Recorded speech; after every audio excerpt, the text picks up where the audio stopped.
Concern যারা রয়েছে তারা কিন্তু আজকে যে চিকিৎসক মহিলাকে এই মুহূর্তে দেখা গিয়েছে যে বিষয়টাকে নিয়ে একদম রাজ্য থেকে দেশ তোলপাড় হয়ে গিয়েছে, তার প্রতিবাদে তারা এখানে জমায়েত এবং তারপরে স্বাস্থ্য দপ্তরে গিয়ে ডেপুটেশন জমা দেওয়ার কথা করেছিল।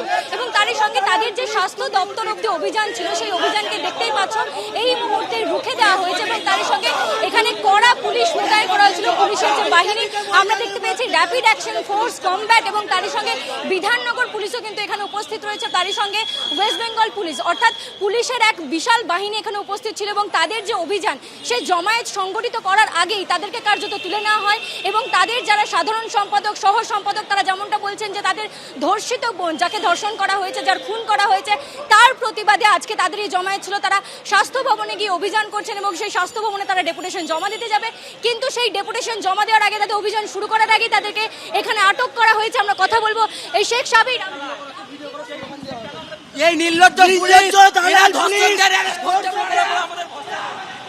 অর্থাৎ দেখতেই পাচ্ছ একদম উত্তাল পরিস্থিতি, তাদেরকে দেখা গেল যে এখান থেকে কার্যত তুলে নিয়ে যাওয়া হলো এবং আজকে এখান থেকে যে সেক্টর 5 মেট্রো স্টেশন রয়েছে সেখান থেকে তাদের জমায়েত করে স্বাস্থ্য দপ্তর অব্দি যাওয়ার কথা ছিল, সেখানে একটি অভিযান করে তারা তাদের ডেপুটেশন, তাদের যে সমস্ত দাবিগুলো ছিল সেই দাবিগুলো জমা দিতে চেয়েছিল। তারা জানাচ্ছিল যে স্বাস্থ্যমন্ত্রীর পদত্যাগ চান এবং তারই সঙ্গে কোনো রকম ম্যানিপুলেশন ছাড়া, ট্যাম্পারিং ছাড়া যে তদন্ত চলছে সেই তদন্তকে সংগঠিত করতে হবে এবং তারই সঙ্গে শুধুমাত্র একজন সিভিক ভলেন্টিয়ারকে স্কেপগোট না বানিয়ে সেই একজন সিভিক ভলেন্টিয়ারকে না ধরে যারা মূল মাথা তাদেরকে ধরতে হবে, এরকম তারই সঙ্গে পুলিশ যাতে ডাক্তারদের এবং তারই সঙ্গে যারা কাজ করছেন তাদের সুরক্ষা নিরাপত্তা যাতে বজায় থাকে, তারা যাতে সুষ্ঠুভাবে কাজ করতে পারেন সেই সমস্ত বিষয়গুলো কিন্তু পুলিশকে দেখতে হবে, এমনটাই কিন্তু তাদের দাবি ছিল। কিন্তু আজকে সেক্টর 5 এই জমায়েত শুরু হওয়ার আগেই তাদের অভিযানকে কার্যত লণ্ডভণ্ড করে দিয়ে পুলিশের যে বাহিনী এখানে মোতায়েন ছিল সেই বাহিনী কিন্তু তাদেরকে তুলে নিয়ে চলে যায়, এমনটাই কিন্তু দেখা গেল।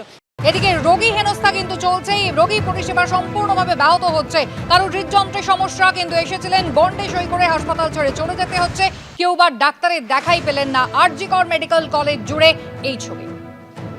পরিষেবা আমি আজকের দিনটাই কালকে বিকেল থেকে পাচ্ছি না। হ্যাঁ হ্যাঁ 3 দিন ধরে ভর্তি আমি এখানে আছি। আমি বন্ডে সই করে বেরিয়ে যাচ্ছি, আমি এখানে পড়ে থাকার লাভ কি? আমার হার্টের প্রবলেম হচ্ছে, মানে রিদিম প্রবলেম।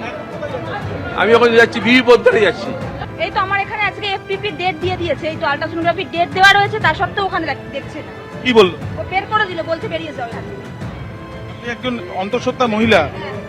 এই তো এখানে অন্তঃসত্ত্বা মহিলা, আমি সেজন্যই তো বলছি এখানে এফপিপি ডেট দিয়েছে, ওখানে বললো যে দেখার পরে আমি ডেটটা দেবো, আমার ফাইনাল ডেটটা, তার সত্ত্বেও আমার এটা দেখলো না। আমাদের পেশেন্ট একটু আর কি অসুস্থ হয়ে গেছিল, হঠাৎ ভর্তি আছে।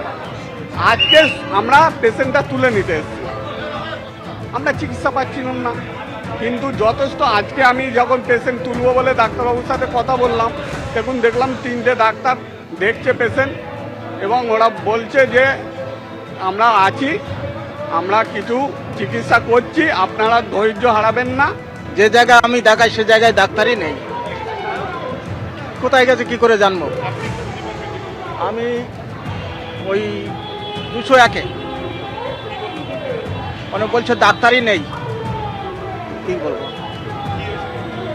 আমার ওই সুগার, হাই প্রেশার